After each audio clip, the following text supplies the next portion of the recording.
수학에서 상수라는 게 있어요.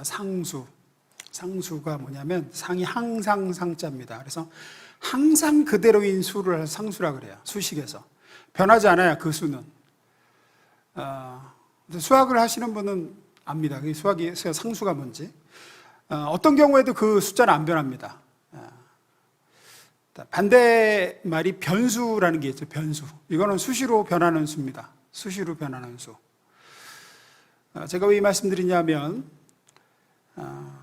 오늘 그 읽은 미가서에 나오는 이스라엘 백성들이 하나님을 상수라고 생각했어요. 하나님은 변치 않는 분이다. 하나님은 항상 우리에게 은혜를 주시고 좋은 것 주시는 분이다. 우리 찬양하죠. 주님은 산 같아서 언제나 그 자리에 계셔. 찬송가에 어저께나 오늘이나 영원 무궁히 한결같은 주 예수. 맞습니다. 하나님이 어떤 면에서는 상수죠. 근데 이거를 잘못 적용하고 오해하면 내가 어떻게 하든지 하나님은 무조건 복 주시는 분이다. 하나님은 어떤 경우에도 다 용서하시고 은혜 베푸시고 그냥 무조건 나 잘 되게 하신다. 딱 오늘 본문에 미가 선지자 시대 이스라엘 백성이 그랬습니다. 세 번역으로 좀 볼게요. 그들의 예언자들이 말한다. 너희는 우리에게 예언하지 말아라. 이 모든 재앙을 두고 예언하지 말아라. 하나님이 우리를 망신시키실 리가 없다. 7절 야곱 족속아 너희가 어찌하여 주의 영도 분노하시느냐? 주님께서 정말 그런 일을 하시느냐 하고 말하느냐? 나의 말이 행위가 정직한 자에게 유익하지 아니하냐? 8절 요즘에 내 백성이 대적처럼 일어났다. 전쟁터에서 고향으로 돌아가는 장정들처럼 안심하고 지나가는 사람들에게서 너희는 그들의 옷을 벗겨갔다. 너희는 내 백성의 아내들을 그 정든 집에 쫓아내고 맺고 그들의 자녀들에게 내가 준 복을 너희가 영영 빼앗아 버렸다. 썩 물러가거라. 여기는 너희 안식처가 아니다. 이곳은 더러워졌고 끔찍한 멸망을 당할 수밖에 없다. 거짓말쟁이나 사기꾼이 와서 너희에게 포도주와 10절까지만. 네, 10절까지만. 지금 이게 무슨 얘기냐면 당시 이스라엘 백성들은 하나님은 변치 않는 분이시다, 상수다 그렇게 생각했어요. 그래서 자기 마음대로 욕심껏 살고 막 죄를 져도 하나님은 나를 복주시고 우리나라를 지켜주신다 이렇게 생각했습니다. 그러나 우리가 이 오해해서는 안 될 게 우리를 향한 하나님의 사랑은 상수입니다. 상수예요. 그렇죠. 상수예요. 상수. 안 변해. 그건 안 변해. 우리를 향하신 하나님의 사랑은 안 변합니다. 우리를 영원히 사랑하세요. 어저께나 오늘이나. 그거는 우리가 어떻게 하는지에 의해서 우리를 향하신 하나님의 사랑이 줄어들거나 커지거나 미움으로 바뀌거나 그러지 않습니다. 하나님은 사랑이세요. 특히 뒤에 가서 얘기했지만 아들 그리스도 예수와 연합한 우리는 하나님의 이 사랑에서 어떻게 끊을 수가 없어요. 그건 상수입니다. 문제는 우리가 어떻게 그 사랑에 반응하느냐에 따라 하나님의 사랑의 형태는 바뀐다는 거죠. 자녀를 사랑하지 않는 부모가 어디 있습니까? 하지만 자녀가 이렇게 계속 가다가는 이 아이의 인생이 망칠 것 같은데도 무조건 잘한다 이럴 부모는 없습니다. 사랑인데 사랑의 형태가 달라지죠. 매를 듭니다. 사랑의 매를 들어요. 잘하면 사랑의 칭찬이 나가지만 못하면 사랑의 매가 내려와요. 자녀를 향한 부모의 사랑이 변한 건 아닙니다. 끔찍히 사랑합니다. 하지만 사랑의 형태는 달라지죠. 근데 이스라엘 백성은 그거를 알지 못했습니다. 무조건 하나님은 사랑이시고 하나님은 인자와 자비, 영원 무궁히 이렇게만 생각했어요. 이스라엘 백성이 이렇게 생각한 이유는 거짓 선지자들의 거짓된 가르침 때문이었습니다. 거짓 선지자들이 뭐라고 가르치느냐? 11절입니다. 읽습니다. 시작.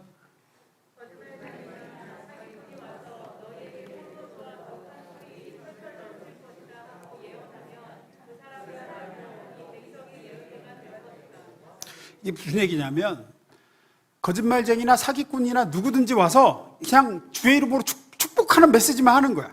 포도주가 철철 넘칠 거다. 여기서 그 독한 술은 포도주를 증류해서 나온 블렌디를 얘기해요. 블렌디. 고급 술입니다. 포도주를 증류한 게 브랜디. 아세요? 맥주를 증류한 게 위스키. 목사가 술을 잘하네. 어쨌든 여기서 말하는 독한 술은 브랜디예요. 너희에게 포도주와 독한 술이 철철 넘칠 것이다. 무슨 소리냐? 포도주가 차고 넘쳐서 이제 포도주로 증류를 해가지고 막걸리 증류하면 소주 되는 거고, 포도주가 너무 차고 넘쳐서 블렌디를 만들고 그 블렌디도 철철 넘칠 것이다 라고 막 축복의 메시지만 던져주면 그게 거짓말쟁이든 사기꾼이든 니들은 좋아한다는 거예요.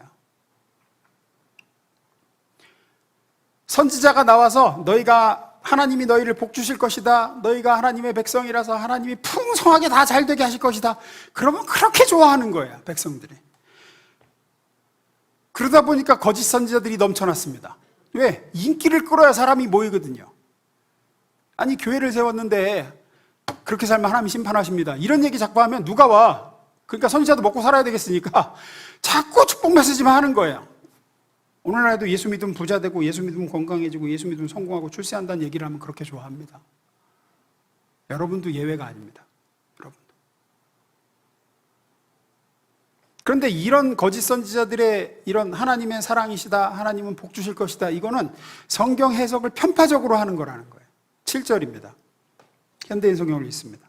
제가 읽습니다. 그러므로 여호와께서 말씀하신다. 이스라엘 백성들아, 어째서 너희는 여호와께서 성급하시냐?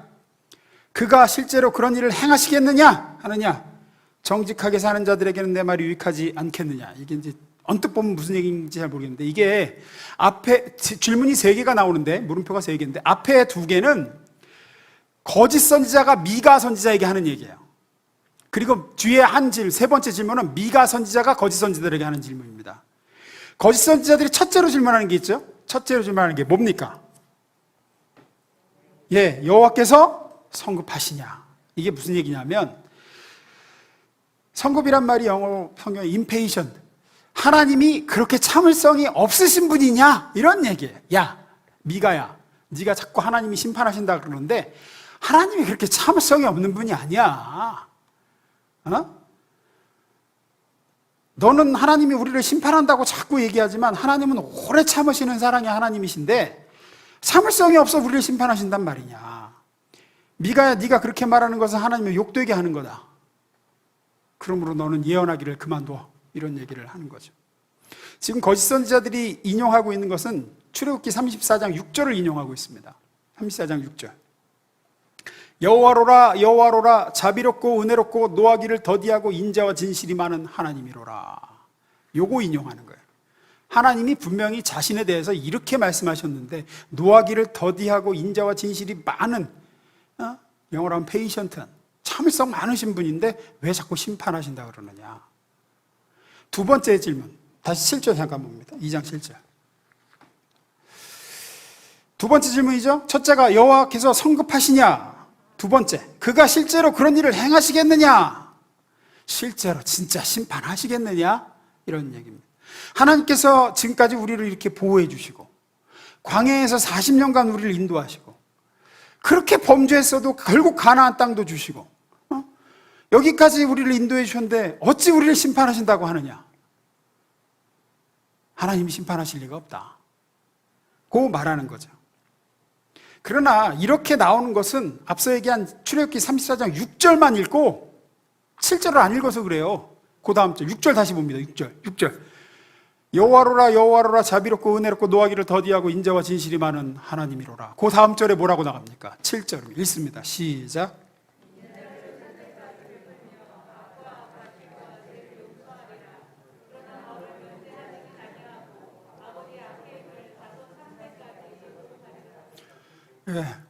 거짓 선지자들은 6절까지만 강조하고 자꾸 설교했지 7절은 얘기를 안 하는 거예요. 하나님의 심판을 의도적으로 무시합니다. 그쪽으로 눈을 안 돌리는 거예요. 이것은 반쪽 진리입니다. 반쪽 진리는 진리가 아니에요. 비진리입니다. 이러한 반쪽짜리 비진리는 결국 백성들을 어떻게 했느냐? 부패하게 만들었습니다. 이렇게 거짓 선지자에게 배운 이스라엘 백성이 행하는 짓이 뭐냐? 8절 9절이에요. 8절 9절. 이들이 축복 메시지만 자꾸 들으니까 어떻게 되느냐? 8절. 너희는 내 백성을 원수같이 다루었다. 평화롭게 사는 백성을 덮치고 마음 놓고 지나가는 백성을 전쟁포로 인양 옷을 벗겼다. 그러니까 지나가는 사람 붙잡아갖고 강제로 옷을 뺏는 거예요. 이때는 옷이 큰 재산이었으니까. 그 다음에 어떻게 하느냐? 내 백성 중 부녀자를 보금자리에서 몰아내었다. 심지어 어떻게 하냐? 어린 아들에게 폐물을 달아 주었더니 너희는 그것마저 빼앗아갔다. 그러니까 뭐 우리 말하면 애 돌반지 끼고 있는 거 그것도 빼가지고 하고, 그러고도 두려워하지 않고 하나님은 인자와 자비가 영원하신 분이야 이런다는 거죠.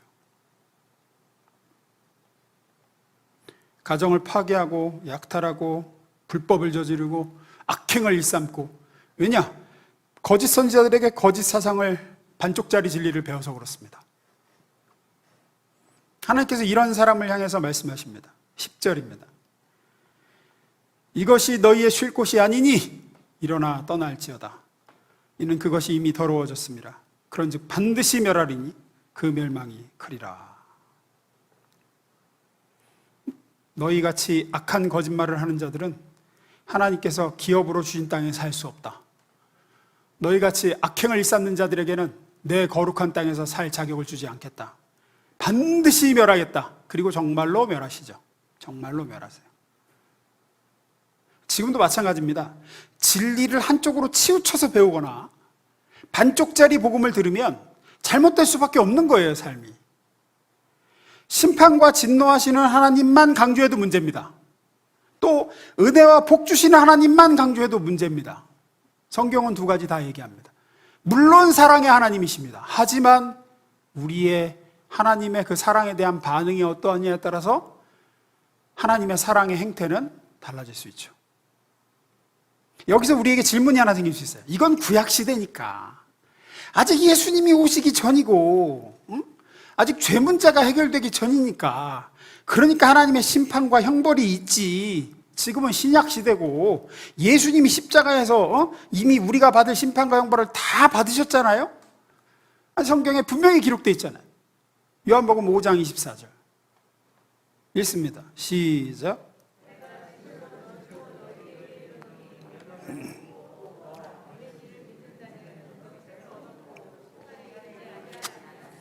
사망에서 생명으로 옮겼느니라. 분명히 얘기하잖아요. 심판에 이르지 않는다고.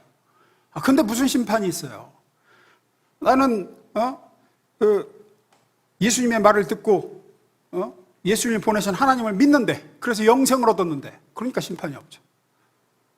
로마서 8장 1, 2절엔 또 이렇게 얘기합니다. 제가 읽습니다. 그러므로 이제 그리스도 예수 안에 있는 자에게는 결코 정죄함이 없나니. 정죄함 없습니다. 없어요. 이거 우리가 어떻게 살든지 정죄는 없나요? 예, 없습니다. 맞습니다, 이거. 이는 그리스도 예수 안에 있는 생명의 성령의 법이 죄와 사망의 벌에서 너를 해방하였습니다. 맞습니다. 그리스도 예수 안에 있는 자에게는, 하나님의 자녀에게는 심판이나 죄로 인한 형벌이나 저주가 없습니다. 그 어떤 경우에도 없습니다. 그 어떤 경우에도 하나님의 사랑이 작아지거나 거두어지지 않습니다. 죄는 다 용서받았습니다. 우리가 그리스도 예수를 믿고 그분을 의지해서 그분과 연합될 때 우리는 하나님의 사랑받는 아들이 되었고 딸의 신분이 되었고, 죄는 이미 십자가에서 모두 다 해결이 됐습니다. 로마서 8장 38절 39절 그래서 이렇게 얘기하죠. 내가 확신하노니 사망이나 생명이나 천사들이나 권세자들이나 현재일이나 장래일이나 능력이나 높음이나 깊음이나 다른 어떤 피조물이라도 우리를 우리 주 그리스도 예수 안에 있는 하나님의 사랑에서 끊을 수 없으리라. 맞습니다. 그러면 여기 미가서에서 나오는 이스라엘 백성처럼 아무렇게나 살아도 절대 심판과 형벌은 없겠네요? 어떻게 생각하십니까? 맞습니다. 심판과 형벌은 안 받습니다. 예수님이 다 받으셨습니다. 우리에게는 심판과 형벌은 없습니다. 하지만 사랑의 징계는 있습니다. 있어요. 사랑의 징계는 있다고요. 히브리서에서 분명히 얘기하고 있죠. 히브리서는 신약이죠. 신약의 메시지가 분명히 나오죠. 우리 잘 알죠. 6절 주께서 그 사랑하시는 자를 어떻게 하신대요? 징계하시고 그가 받아들인 아들마다 채찍질 하심이라 하였으니 너희가 참으면 징계를 받기 위함이라. 하나님이 아들과 같이 너희를 대우하시나니 어찌 아버지가 징계하지 않는 아들이 있으리요. 징계는 다 받는 것이거늘 너희에게 없으면 사생자요 친아들이 아니니라. 징계의 예를 하나 들게요. 형벌이나 심판이 아니라 징계의 예를 들게요. 우리가 알다시피 다윗이 밧세바와 간음을 했습니다. 그리고 더 나아가 밧세바의 남편 우리아를 아주 비열한 방법으로 죽였습니다. 살해했습니다. 하지만 다윗이 회개하자 하나님은 다윗의 죄를 어떻게 하셨죠? 용서하셨습니다. 용서하셨어요. 하나님의 법대로라면 다윗은 어떻게 돼야 됩니까?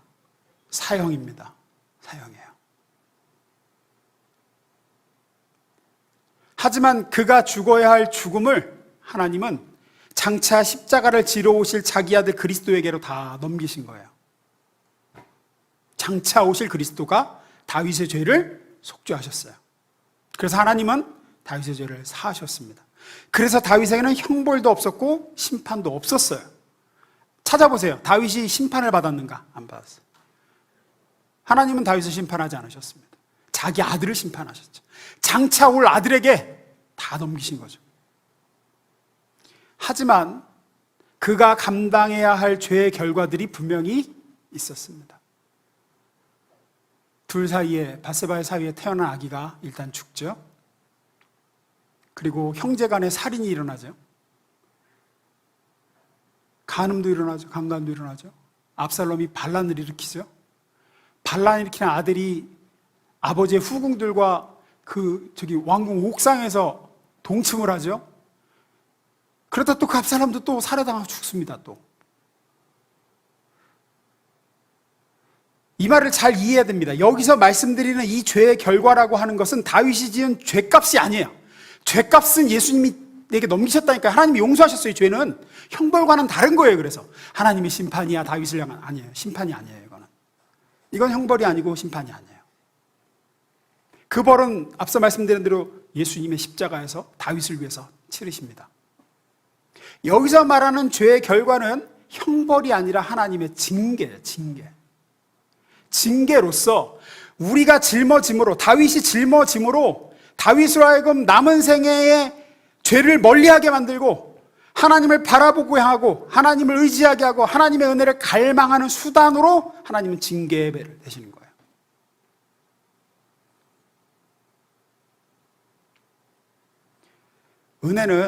은혜는 죄에 대한 책임을 지지 않아도 된다라고 말합니다. 맞습니다. 하지만 하나님의 모든 징계로 매도 다 면제다 그렇게 얘기하지는 않아요. 하나님은 잘 아세요. 우리를, 저와 여러분을, 우리 인간을 너무 잘 아세요. 하나님은 순진하신 분이 아니에요. 하나님은 순진한 낙관주의자도 아니고 굉장히 현실적인 분이에요. 그런 하나님의 그런 무조건적인 용서와 은혜로는 절대로 우리를 거룩한 삶으로 인도할 수 없다는 걸 하나님이 아신다고요. 우리가 누구인지, 우리의 죄된 본성이 얼마나 끈질기고 뿌리 깊은지 가장 잘 아세요. 그래서 하나님은 우리가 어떻게 해야 거룩해지는지 아십니다. 용서와 은혜도 필요하지만 때로는 호된 매도 필요하다는 걸 아세요. 우리를 위해서. 그래서 하나님은 다윗에게 그 범죄의 결과로서 가장 합당한 것을 징계로 주심으로 그로 하여금 남은 생에 그 죄의 결과가 어떠한지 무서운지 깨닫게 하시고 느끼게 하시고 그 죄를 결코 반복하지 않게 하시고 남은 생에 하나님을 더욱 바라보고 하나님만 사모하게 만들고 그렇게 하시는 거죠. 이러한 징계는 신약 시대인 지금도 그리스도 예수 안에서 하나님의 사랑받는 자녀인 우리에게도 역시나 유효합니다. 따라서 죄를 져도 상관없다, 회개하기만 하면 되니까 라고 겁없이 말하는 사람들은 얼마나 무지하고 어리석은 소리를 하고 있는 건지 모릅니다. 하나님의 매를 맞아본 사람은 압니다. 맞아본 사람은 압니다. 얼마나 아프고 무서운지. 저는 어떤 분이 그 매를 맞고 진짜 남은 평생을 장애를 안고 살아가는 것도 봤습니다. 하나님은 우리가 평안히 사는 것을 목표로 하지 않으시고 우리가 거룩해지는 걸 목표로 하시기 때문에 그래요. 나는 네가 눈 한 짝이 없어도 내 앞에서 거룩한 내 자녀가 되기를 바란다. 이게 이제 하나님의 말이에요. 하나님의 무한한 자비와 사랑으로 우리 죄를 그리스도 예수 안에서 용서하시기를 기뻐하시지만 우리로 죄에 머물러 살도록 용납하시지는 않습니다. 그래서 반드시 죄의 결과와 관련된 징계로 우리를 다루시고 그러함으로써 우리가 그리스도를 닮게 하시고 그러함으로 거룩하고 참으로 복된 삶으로 살아가도록 이끄시죠. 그러므로 여러분, 우리는 죄와 싸워야 될 줄로 믿습니다. 죄의 무서움을 알아야 됩니다. 특히나 성령께서 반복적으로 경고하시는 죄에 대해서는 우리가 정말로 경각심을 가지고, 그러니까 반복적으로 경고하신다는 건 뭐냐면 매를 들었다 놨다 하시는 거예요. 지금 들었다 놨다 하시는 거라고요.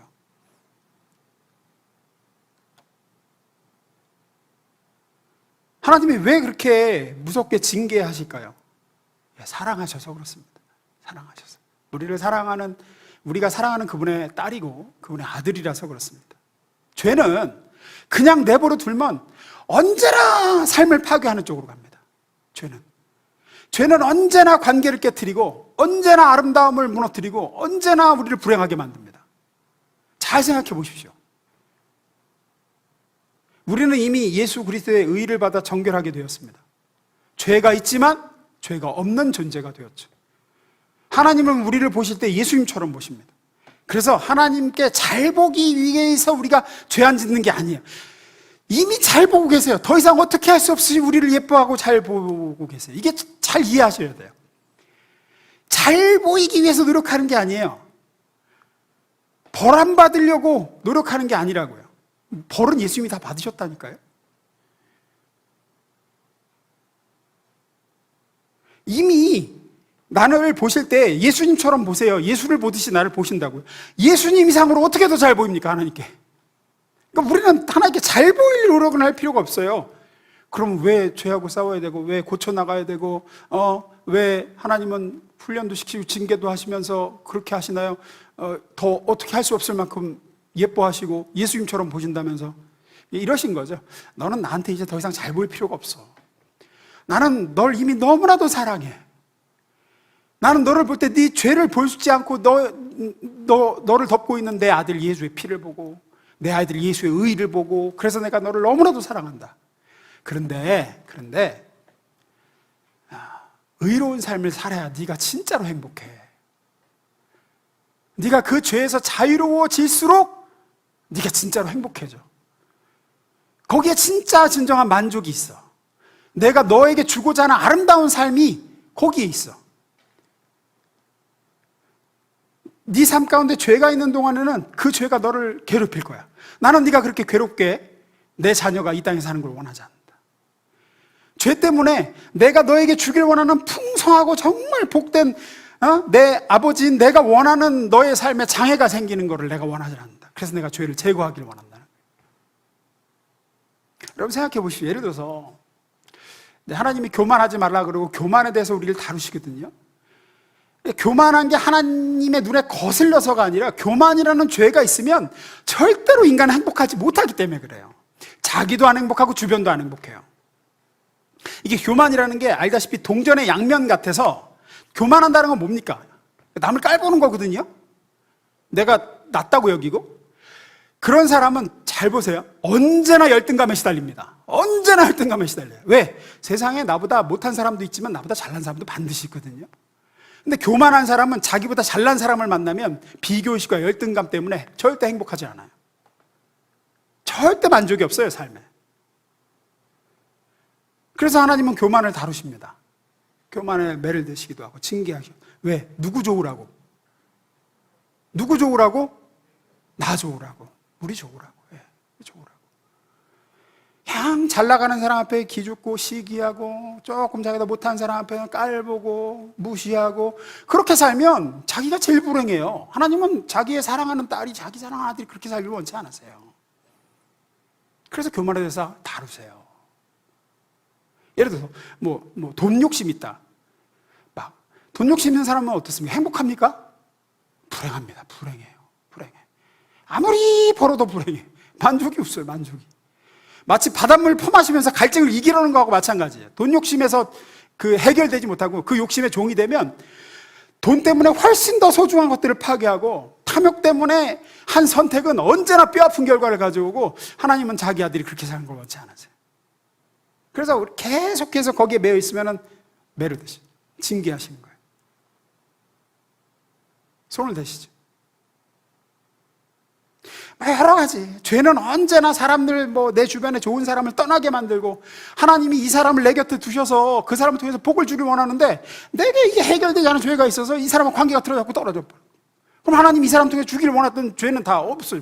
아름다운 내 삶에서 가꾸길 원하시는 것들도 다 사라져버려요. 하나님의 성장도 복도 결국은 이제 죄가 파괴시키니까 하나님은 자기 사랑하는 자녀가 그렇게 되는 걸 원치 않으시죠. 자녀의 삶이 불행해지는데도 가만두고 볼 부모는 없습니다. 반대로 우리가 죄와 맞서 싸우고 죄에서 점점 더 자유로워지고 하나님이 원하시는 삶을 살면 살수록, 하나님의 말씀이 이야기하고 있는 그런 예수를 닮아가면 닮아갈수록 우리는 이제 행복해집니다. 자유로워지기 시작하고 참으로 평안이 찾아오고 하나님이 말씀하신 기쁨이 뭔지 알게 되고 만족이 뭔지 알게 돼요. 그래서 하나님은 우리에게 그렇게 살라 그러신 거예요. 하나님 좋으라고가 아니에요. 우리 좋으라고. 그래서 하나님 우리 삶의 죄를 정리하시고, 때로는 마음 아프게 하시고, 때로는 호되게 막 몸을 치시기도 하시고, 그것이 하나님이 우리 향한 사랑입니다. 사랑하는 여러분, 이 미가서에 나오는 이스라엘 백성처럼 착각하지 마십시오. 착각하지 마세요. 예, 하나님은 인자와 자비와 긍휼이 무궁하시고 우리를 너무나도 사랑하고 아끼십니다. 하지만 우리를 사랑하고 아끼시는 그 하나님의 형태는 우리가 어떻게 반응할지 않아서 전혀 다른 쪽으로 사랑이 나타나는 거죠. 원하기는 성령이 말씀하시는 죄와 저와 여러분이 맞서 싸우고 성령의 음성에 순종하고 그리스도 예수를 닮고자 애쓰고, 그래서 더 거룩해지고 거룩해진 만큼 행복해지고 주님이 원하시는 아름답고 복된 삶으로 나아갈 수 있게 되기를 주의 이름으로 축원합니다. 기도하겠습니다.